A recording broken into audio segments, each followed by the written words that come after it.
suis un être un peu à part. Je ne peux pas être heureux et épanoui dans un monde qui est dysfonctionnel, qui est brisé. Je suis à l'école primaire dans la cour de récréation et en fait, je suis seul. Je suis seul, je suis dans un coin, adossé à un mur. J'observe tous les enfants dans la cour qui courent, qui jouent à chat, qui crient, qui jouent au ballon. Et moi, je me sens mais complètement déphasé. Je ne sais pas ce que je fais là. Qu'est-ce que c'est que ce jeu-là? C'est très bizarre pour moi.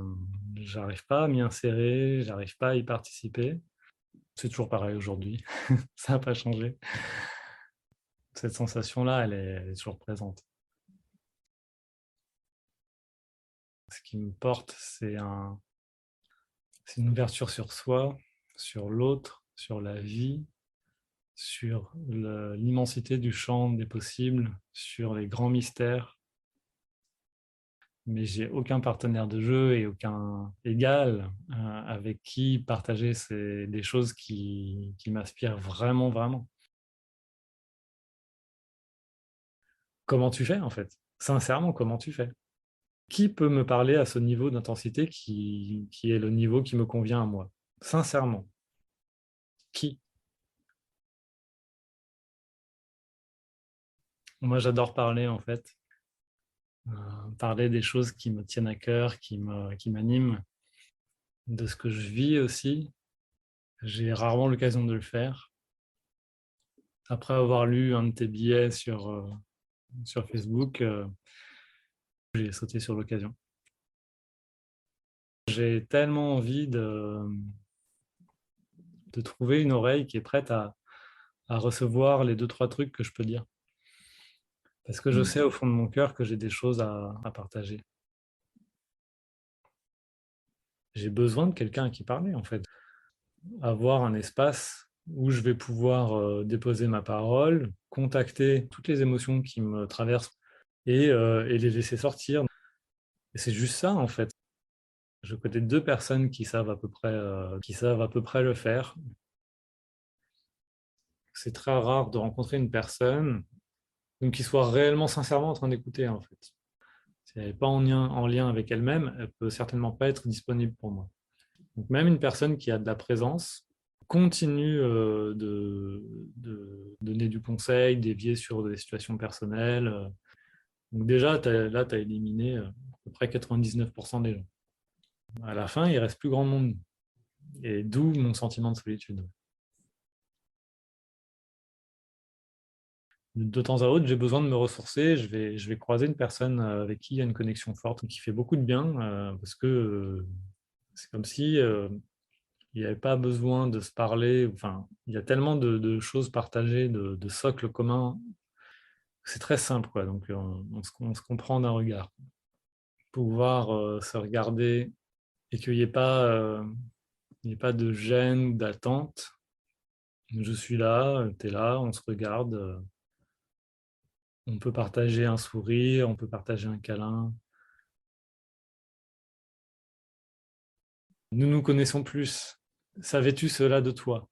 Savais-tu cela de l'autre? Nous partageons cela ensemble et c'est beau. Et les mots sont tellement limités pour expliquer ça.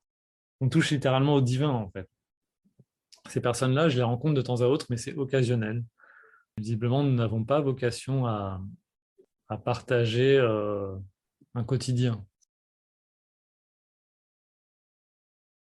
J'ai eu un harceleur quand j'étais en quatrième, troisième.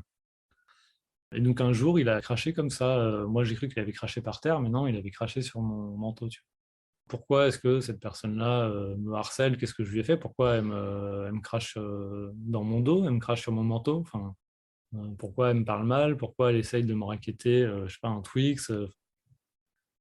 J'arrive sincèrement pas à comprendre le mode de fonctionnement en face. Je n'ai pas vu ce que j'ai fait ou dit de mal qui provoque une telle réaction chez l'autre, une telle agressivité, une telle. Pourquoi est-ce que l'autre vient m'agresser? je me sens pas en sécurité au fond dans ce monde, dans ce mode de fonctionnement qui ne me convient pas, où je parviens pas à trouver ma place. J'ai 38 ans et ça fait 25 ans que ça dure au moins, enfin toute ma vie. C'est mon sujet le plus central, c'est ce que je cherche à guérir parce que ça m'incapacite dans ma vie au quotidien, en fait, tous les jours, c'est très dur. La vie est très, j'ai du mal à m'orienter dans la vie. Tout devient lourd et difficile, j'ai du mal à me mettre en mouvement. Le temps s'étire, je me sens très fatigué, j'ai peu d'élan de vie à me lever le matin. En fin de journée, après le boulot, en général, j'ai la tête très lourde, enfin, j'ai des migraines. Je travaille dans l'informatique, je travaille depuis chez moi aussi. Donc je me lève et je travaille toute la journée sur mon ordinateur. Et donc je sens que pour avoir un plus grand équilibre, j'aurais besoin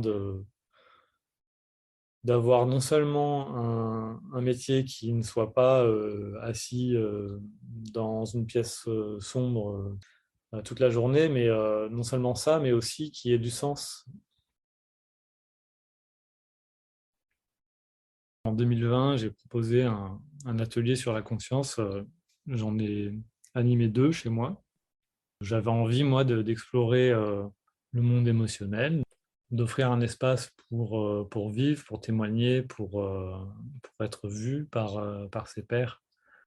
Si j'avais pas un peu cette difficulté à me mettre en marche dans la vie, je ferais beaucoup plus de ça, en fait. Je réessayerais, en fait. En ce moment, c'est un peu difficile. En même temps, je n'ai jamais été aussi heureux. Mm.